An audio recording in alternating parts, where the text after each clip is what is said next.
से परान हो जात नहीं जमात ला दे दिल अपना जान हो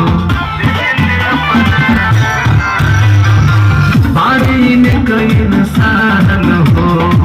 जनत में बसे परान हो जात नहीं जमात ला दे दिल अपना जान हो कि सबके साथ रोते रहे कि सबके विकास होते रहे कि अब की बात चरसों हमारे सरकार कि अब की